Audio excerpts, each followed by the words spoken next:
Welcome to the Pearls of Wisdom podcast, where we mix business, law of attraction, spirituality, and well-being with great guests and phenomenal stories. You'll hear hints, tips, and up-to-the-minute information on digital communication from an expert in her field. Pearl has some wonderful individuals in her networks, and she will be interviewing them all at some point in the future. Enjoy your listening.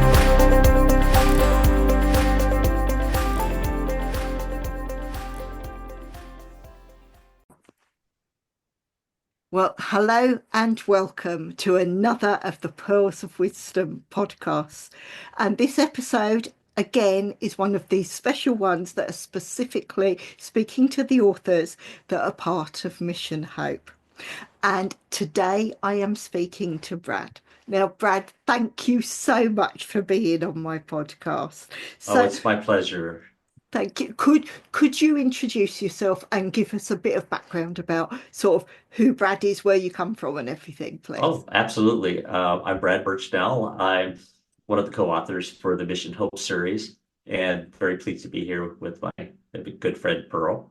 And she's amazing, by the way. So if you guys don't have an opportunity to listen to her podcast, please do. I'm in the United States. I live in Michigan. I'm participated in a number of the Mission Hope series, and I'm very blessed to have been a co-author for this group of authors.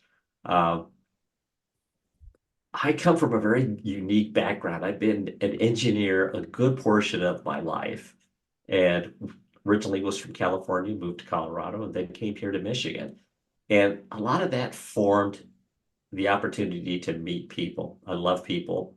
I've traveled a lot of different countries, and the one thing that I have found that is universal is that the people have a need for connection, understanding, and the realization that they are heard and seen, and what they have within them is value. And everybody has the capacity for hope and the need for understanding. And if we just get a little bit of ourselves, I think that that's what's really important today, more so than anything else. It's our gift of time and our gift of presence that is the most important, that's the most valued and needful today. Oh, that is so wonderful. I've got goosebumps already just as you share with this. And my audience will know as soon as I start to get goosebumps, this is when we know this is going to be an absolutely brilliant episode, because you've got so many wonderful things to share. So thank you for that, Brad. I will ask you, I mean, you've done half of it from your introduction, but Mission Hope, what does Mission Hope mean to you? You know, Mission Hope is just not a group of words that's collected for people to read. They are shared experiences to be felt, that they can gather a sense that in a number of different instances, for example, within the different contributions that I have made, for example, it's from different aspects of my life and how things have been affected. Oftentimes when people are in the world, they always think, oh, this is so unique to me, no one will understand me. There's nothing that I have of value. There's nothing. It's giving them a voice to say, oh my goodness, there is somebody else that's actually experienced this like I have. And I think that that's, for me, within Mission Hope, it's that realization that people can not feel that they're all alone, that they see a story that they can connect with, and it's transformational in a lot of respects for within their heart, within their soul. Maybe it gives them pause to look at people and to potentially reconnect with those people in their lives that they have either been dismissive of, or to give themselves a second chance at looking at within, realizing that they have something that's specific within them that they need to forgive themselves, to provide themselves grace, and to give themselves time for a greater understanding and insight. So for me, Mission Hope is a place of not only transformation, but of rediscovery and walking back towards themselves in grace and understanding. Oh, that is wonderful. It's wonderful, and I know. I mean, I've come to Mission Hope through Shah Murphy. Now, Hmm. that lady is wonderful. I mean, we connected in 2020, but as things were, Mm. it's only recently. It's like we said, when did we connect? Because we thought we'd only just met because we've been talking backwards and Right. forwards via Yeah. Facebook. Yeah. But then when you realise that she is such a special lady, she She is really indeed. is. She is indeed. I look at the people that I've been connected with on LinkedIn, and there's probably a handful that have been more special than others, and Char is definitely one of those. Yes, yeah, very for sure. And we're almost at a stage. I'll say something, or she'll post something, and I'll comment on it, and Hmm. you realise you found what I'm realizing. I found my people, and Yeah, it makes such a difference. it does. It because I mean, yes, with what I do, where I give people that voice, Hmm. I've had a lot of people take my information and run off with it and say it was theirs. And you Hmm. think, no, that's not fair. Fair's fair in business. But then you It think is. some people don't think like that. And as soon as it goes online, if it's in the digital arena, for some reason, people Hmm. think they can do what they want and it doesn't matter. Exactly. I've had that same thing, and I have gone back in and just made decision that, you know, a difficult decision sometimes is to walk away from that and close the door. It doesn't mean that I'm angry with them necessarily, but that to me is a broken sacred trust when Yeah, someone utilizes me for their own gain and their own self-promotion. And I'm not angry with them. It's just that it's better for me and making a decision and a boundary. yeah, yeah. And I found to begin with, I thought, no, I'd still stay friends because I always thought keep an eye. Mm, But then I just made that decision, and the ones that had done that to me, I just block them so that they can't see my stuff and they can't see my work. And yeah. it just thought the right people, and this is where I'm saying because I stepped back to look after my father for almost two Mhm. years, I've had that gap. And when I've come back, I've still got those special people that are connecting with me, and the new Right. people I'm connecting with, they're the people I should have connected with at the very beginning. And it makes a Mm. difference. And that's when you look, and I truly believe it's divine intervention. I really I do, that you get the right people. Yeah. Yeah, I believe that as well. There's good people know other good people, and the path towards one another is always made clear. Yeah, yes. And it does. It makes such a difference. It really does. I'm going to take it back to Mission Hope because Sure. but Yeah. this is my way interview No, that's process okay. tends to go. But No, that's fine. what how do you approach your writing as an author? Because you've been part of more than one book, haven't you? Because this is going to be a Right. 5 book Yeah, series. this is my fifth one. Um, it's interesting. The first one I think was I can't say it's the most difficult one. I'd written two books before that, unpublished. One is still in rewrite, um, but I released it limited in a electronic book format that I sent out to about 60 people. Um, then two others where I was a contributor while I was interviewed. So it's very interesting being a published author. The very first time that I saw my name on a physical book where I contributed was to me was astounding. I'm like, people really would buy this? I think that was amazing because I'm thinking me as a little boy from Central California. When I was 5 years old and saying, well, I'm going to go ahead and write a book and everybody's going to read it. My mom just looked at me and was like, well, that's good for you, honey. I'm glad that you think that way. And then later on, giving her a copy of the book where she goes, She goes, "You're gonna tell me you told me so, didn't you?" I go, "No." I said, "I'm just giving you the book." But I think for me, I look at things from my own life because people want to be able to see the real portion of it. That is there something they connect with. Um, Obviously, there was a lot of influence on my first one was for loss of my daughter, and but each component are things that have I felt deeply within my life. It's always from an experience that I've had that can potentially touch other people from a perspective of giving them that there's something on the other side. It's just not here's the darkness and good luck with that. It's more of here's the process. Here is the story to lead you through. And for me, being a reader of really good books, I always want to look at through the lens of from to can I provide the visualization for the reader so I can take them along with me? It's just not sitting them down in a chair where I have all these words are coming to them, but where they're wrapped within the moment and they're in it alongside me. You know, my biggest influence from a visualization besides Brene Brown really it was from a movie called Never Ending Story. And here is this little boy, alongside going into this wonderful universe and its huge adventure. And he's from the outside, but he's in it. So, and he's taking so many other people. And that was the story was there were other people watching his story.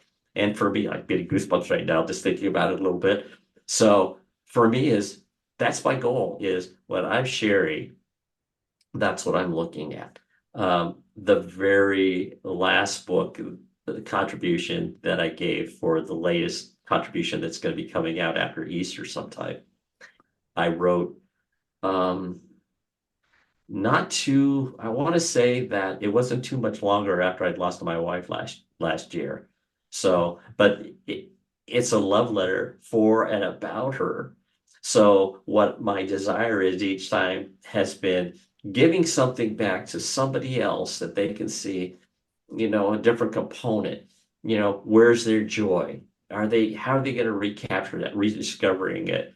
I never thought that I'd be able to rediscover joy after losing Maria last year. It was, I'd lost my daughter in May of 2018 and, losing Maria in May of 2024. It was just something, it's surreal.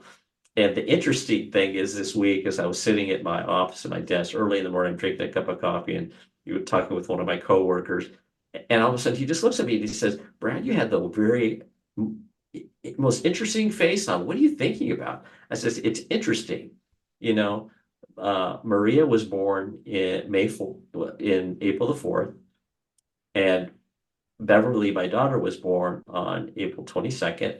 Maria passed away on May 17th, and my daughter passed away on May 28th. So, and he goes, "Well, how does that make you feel?" I says, "It's very odd. I said a year ago, I didn't even think about those things.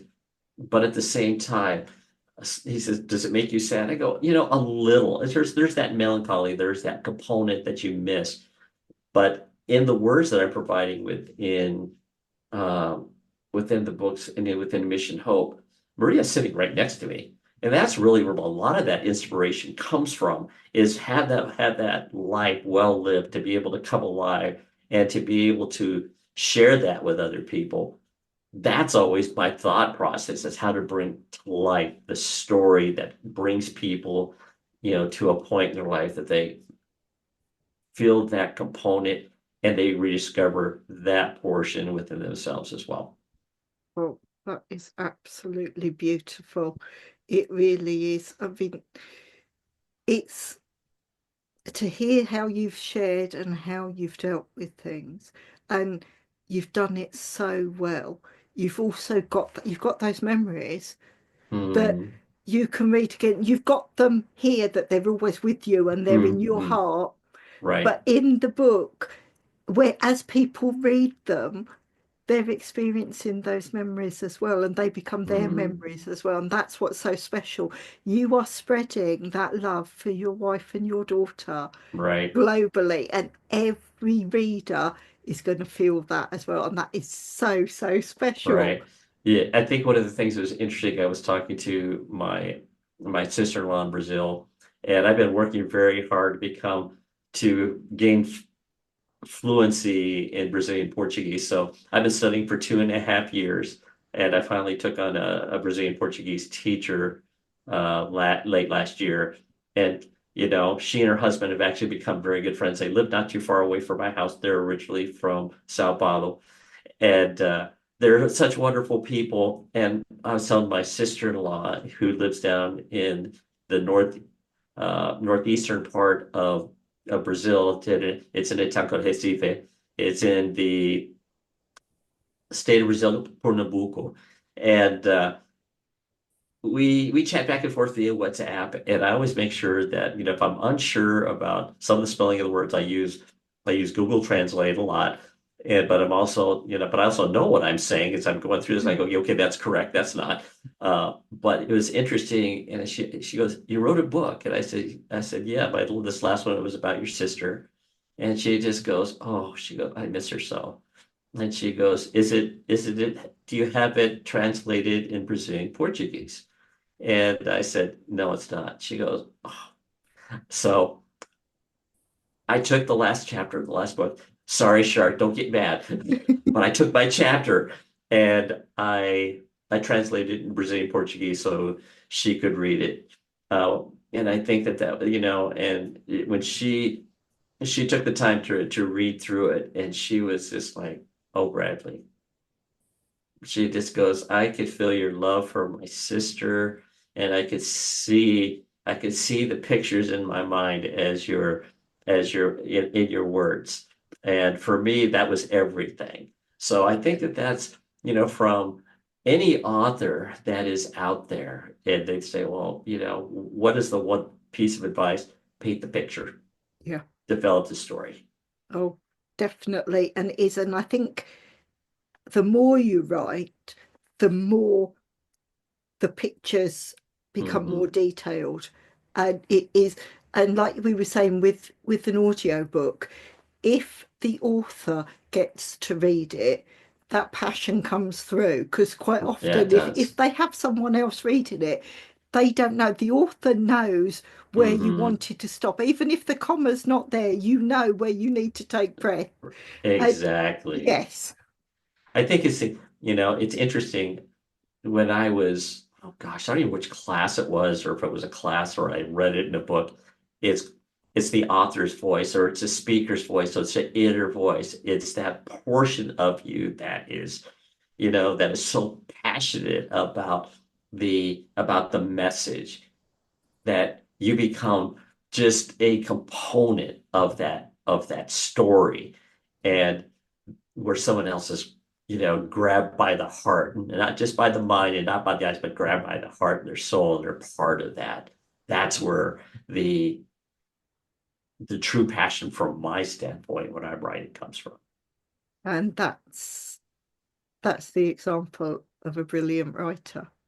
Because if you can move your audience, and you're moving me just by the way you share, and you can hear it in your voice and the lilt of the voice and everything, that's where people can hear. And as Mm, they read it, the fact that we've actually got your voice here on the podcast, and then when they pick up the book, they think, yes, we heard Brad saying that. And you can literally mm, go back, and that is where I think you when you consume that media. I've said this mm, a few times. I spoke to Dominic earlier to do an interview, and I was saying, when I get books now, I'll get a hard copy because you still can't beat the feel of paper between your hands. mm-hmm, I'll get it on Kindle, because if I'm traveling, I've always got it there and I can carry a library with me, and I will get the mm, audio. And what I tend to do is I'll listen to the audio and I read the book at the same time.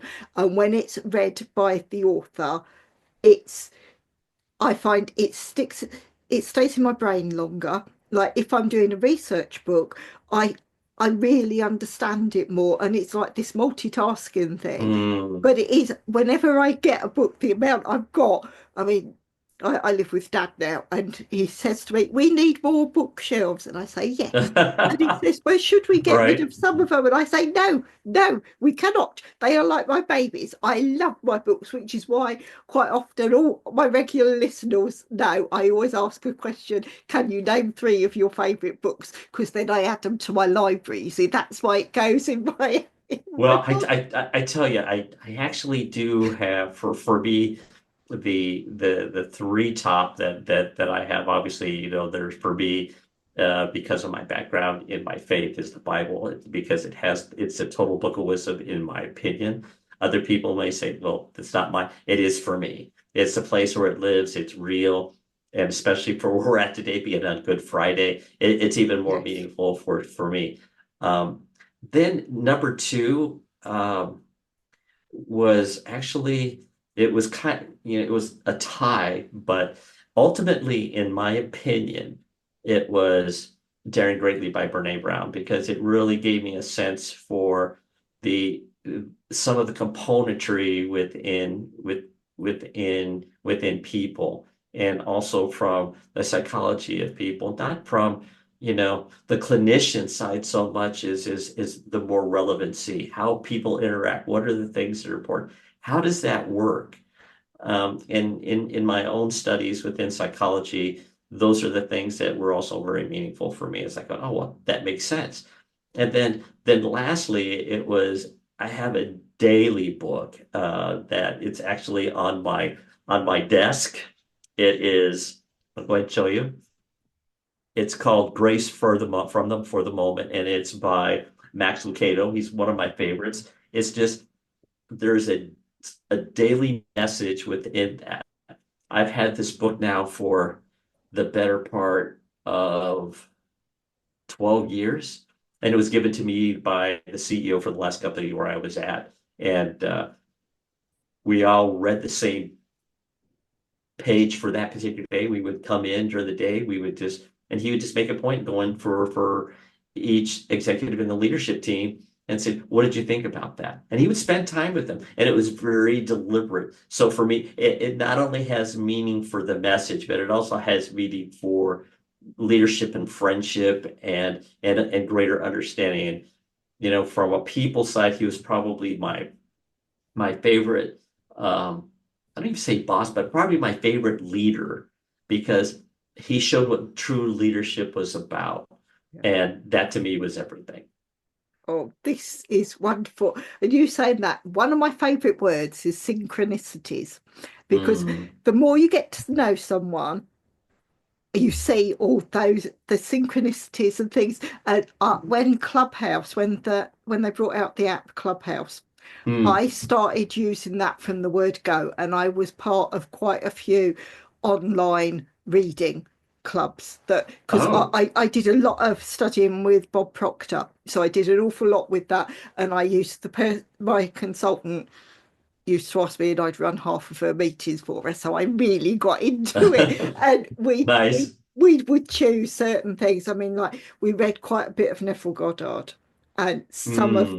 that is deep, but you get into it, and when you look at it, like I've tried now. I haven't managed to do it all the way to the end, but quite a few times I've tried reading excerpts from the Bible right the way through for a year, because there's a lot of things that would show you Yes. so many pages per day. But I didn't manage to Hmm. do it. Dare I say, life got in the way, which it shouldn't have. But to actually to go back and read those things and know, and like with the Neville Goddard thing, we'd take for a whole month, we'd read one chapter, and we Right. get people to join in and, like you say, you feed back. What did you get from that? What did you Mm. learn?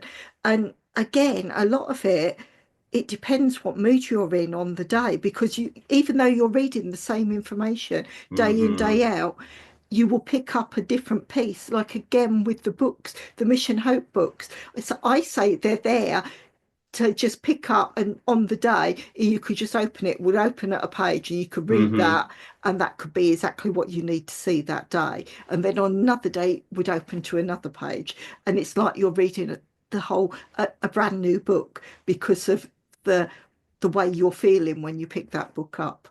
I totally agree with that. It's interesting. There's a line in scripture that but even more so when I was doing um, grief share group, they had video series, and it was this. I remember this one individual that I think was Johnny Erickson Tada, and she was talking to one of her friends, and she just was talking about the cherubim and seraphim surround flying around God's face, and she was, and her friend says, I would think that that would get tiresome night and day and night, talking about God. And she just goes, and then she goes, how could they do that? She goes, look at it from a different perspective.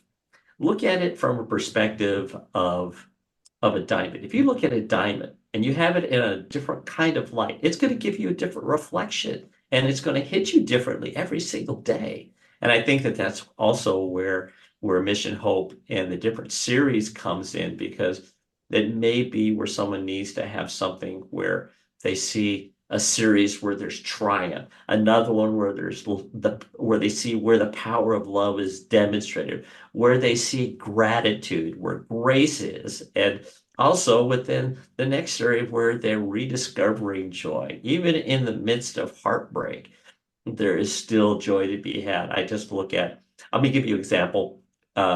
Someone may have seen it in either my Instagram, my Facebook, or on LinkedIn. But it's interesting. I was going to the market, and I had realized that in this particular market, I'm not going to go ahead and give them a bread, but they require a coin in order to gain access to their buggy. So I had to go back into the car, and I went to go to get a coin out of the center console. And I looked on the passenger side seat, and there on the cushion was the back of one of Maria's earrings. Now, mind you, this is months later, and I had vacuumed my car numerous times. I have cleaned it, I can't tell you how many times. And there's a little, backing of her earring just letting me know, Oi, babe, I'm still, I'm still here. I'm still here for you. So, when you have those moments, those are transformational for me. Oh, they are. As a good illustration within, you see things, but you may not see something, and then something becomes very, very clear and very meaningful that's tangible that you can hold in your hand. Yes, I mean, I find that I connect with angelic spirit, as it were. And Mm, I we lost my mum in 2014, and mm, on her birthday twice now, when I've been out walking, because I like to walk and think, mm. I've had a white feather land in my hand, and that see, I'm getting all goosey just thinking, because that Mm, is so special. And when you yes. say that, that's Yeah. when you know it's a Hmm. message. It is. And that I just keep it all. But then I read that you're not supposed to take the feathers, you're supposed to leave them where you find them. So now I sort of do a salute as I go past if Right, I right, see it. right. Although it's interesting, we each have different things. I have continually found things that Maria has left behind that, when I was clearing things out and cleaning, I remember vividly that I was working from home one day, and she's at the house and I'm in my office. I have my door closed because I'm at work, and she comes in, brings me a cup of coffee, and she had a handwritten note that I have up in my office. Is Giamo Mewamot, and it's up that's hanging. And she brought me a coffee and a kiss, and just told me that she loved me. And then she, her typical, you know, as she's closing the door, she smiles and waves at me and blows me a kiss. And those are, when I look at those and I have these dreams where she and I are talking, it's on especially difficult days. that we'll sit there and she goes, I know you're struggling, but keep on doing what you're doing. God has a plan for you. You may not see it right now, but God has a plan. And she goes, at the end of the year, you go down and see the family, and she goes, and then you'll see. Yeah. And I'm like, oh, I was like, I just learned to trust. I just learned to trust. Yes. Yes. And that relationship, it's always there, and that is what's so special. It Uh, is. It's interesting in the fact that someone asked me, well, how long were you and your late wife together? How long were you married? Um, I met her in May of 2021. And when I met her, my jaw dropped because, well, she's absolutely just, she was stunning. Still, in my mind, she's probably the most beautiful woman ever. And, and I'm just thinking to myself, there's no way. I said, I am not worthy of this woman. And at that point, I wasn't, because there was some things I needed to work out in my life. And I took a break from dating anybody at that time, and also gave up um, alcohol and any numbing agents. I just said, nope, I need to do some of the deep work that I needed to do and really invested. And it was right around that time when, some things began to change within me. The writing started up, and then rediscovering my prayer life again. That led me back to Maria, because I put prayers out there, because I'm like, okay, I'm looking for changes. And guided me to her, because I said, well, here's the type of woman that I want. Here's all the things that she has to be. And I laughed. God didn't. And, it was later, I was in November, that I reached out and I just said, I haven't talked to you for a while, but I would like to have a friendship with you. And she goes, why? You haven't talked to me for 8 months. She goes, I'm going to Brazil. I'm not going to be back until December. So I said, okay. And I sent her two messages. She wasn't taking her phone with her. I sent two messages. The day that she left, telling her to be careful and enjoy her time with her family. And the day she got back, I hope you had a good time with your family. I look forward to hear from you. That was it. I met her at her church, and we spent the rest of the day together, and I told her everything about me, the good, the bad, the ugly. And I sat there as afterwards. Matter of fact, we were sitting at the cafe that was near my home. And it was a place I wanted to take her, which I didn't think was open, but was open that day. So divine intervention. yeah. And we ended up spending the entire time together like we had always been together. And after I told her my background and who I was, and I said, well, God, if she's the one, she's going to tell me. So what she said, she goes, oh, babe, you're a good man. You had mistakes in your life. She goes, you're not perfect. I make mistakes in my life. I'm not perfect, but together we'll work together to become better for each other. And that's what our life was like. So from 2021 and that day in December until she passed on May 17th at 3:45 a.m. She was the other side of my heart. But we were engaged on September 30th of 2023. And then she had been cancer free for 5 months, about 5 months. And then in October, she was diagnosed with small cell lung cancer. And I was just convinced that God would not take her from me, but he wanted her more. But during this whole time, when being a caregiver and being part of her support system, and being there even at the end, on towards that last week that she was still with us, on May 15th, it was just she and I in the room. She woke up. I had our wedding rings, and originally we were supposed to have our pastors there to go ahead and do a quick ceremony, but they weren't there. She woke up very briefly, and we shared each other's hearts. We shared our love, and we gave each other our wedding rings, and I kissed her, and then she went back to sleep, and she didn't wake back up again. But you know, but I was there throughout, even through the most difficult thing, when you watch the one you love, take their last breath, and you're still there with them. Yeah. You know, I didn't think that that was going to be possible, but in my heart that I knew that if I wasn't there, that would be something that would be a deep regret. But I think that that's what love is really about. And I think that was one of the things that she always asked about. And that's how I show up in my books is I reflect her love towards people. Anybody that met her, they would always say the same thing. Oh my gosh, Brad, she's an amazing woman. She makes everybody feel loved.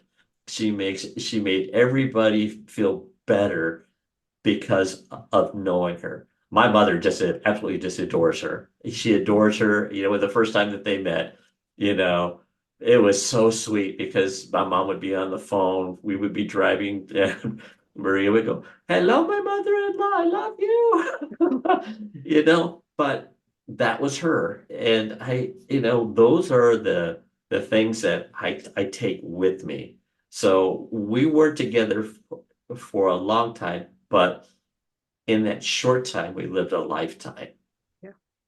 Yeah. I mean, what you've described is something that most people never experience. It's a true, it's a soulmate connection, and Mm-hmm. it's she will always be with you. And it's, Mm-hmm. and you say how wonderful she is, you are wonderful as well. This, what you're Mm. sharing as a couple, you were It phenomenal. we she it's interesting. Someone asked me, what do you feel her legacy was in life? I said she made everybody better. In my opinion, she helped me to become the man that God knew that I could be and that He wanted me to be. So for today, that's the same place where I desire every single day for her is am I am I the man that I was yesterday with her that I am today? Am I changing? And there's some parts of it that are not quite the same, but I catch myself and go, I can just hear, oh, babe, instead of anger, say something that you're grateful for. So I mean, I constantly hear in my in my ear, but in a way that it was never judgment. It was always about love and care and Yeah. support and wanting me to always be better. So, you know, it was very difficult to ever be angry with her or around her. It was a very rare instance. And even then, when we had disagreements, which we did, there were just ways we talked to each other. We talked it out. We would just, and I think that that's a very different thing with couples today. Yeah. They don't know how to communicate with one another. And honestly, my next book, I believe that that's going to be something that is going to be a central part of what I would like to share with somebody is the steps of communication and what marriage really is all about. And when Maria found out about her diagnosis on the first time, she was crying.